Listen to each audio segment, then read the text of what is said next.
Dr. Victoria Buttigieg inħatret uffiċjalment bħala l-ewwel Avukat tal-Istat, dan wara sejħa pubblika u rakkomandazzjoni unanima minn Kummissjoni ta' ħatra. Ir-riforma segwi parir li kien intalab mill-Gvern Malti mill-Kummissjoni Venezja tal-Kunsill tal-Ewropa dwar is-Saltna tad-Dritt f'Malta. Waqt iċ-ċerimonja tal-ħatra, il-Ministru għall-Ġustizzja Owen Bonnici saħaq fuq l-impenn tal-Gvern li jkompli jsaħħaħ is-Saltna tad-Dritt.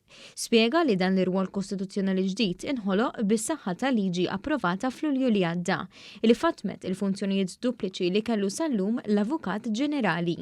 Id-differenza qed tiġri.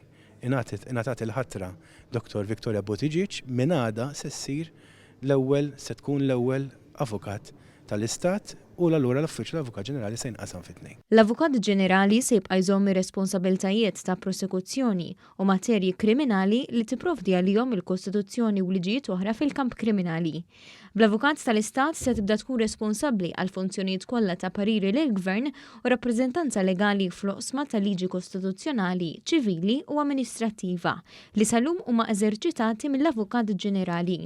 Dr. Bonnici nota l-ipokresija tal-Oppożizzjoni meta din il-liġi kienet quddiem il-Parlament. Għanilna nisimgħu li ħajqasam l-Uffiċċju tal-Avukat Ġenerali fit-tnejn snin kbar, ġenerazzjonijiet kbar, il-Partit Nazzjonalista għamel 25 sena fil-Gvern u ma sabx il-ħin li għamilha din, meta ġejna biex nagħmlu aħna ivvota kontra.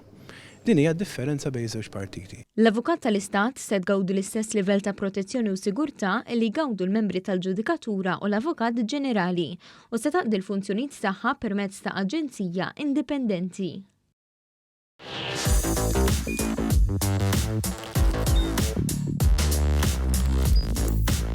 Idħol fuq one.com.mt u hemmhekk tista' tara l-programmi kollha li jxandru fuq One permezz ta' One Play.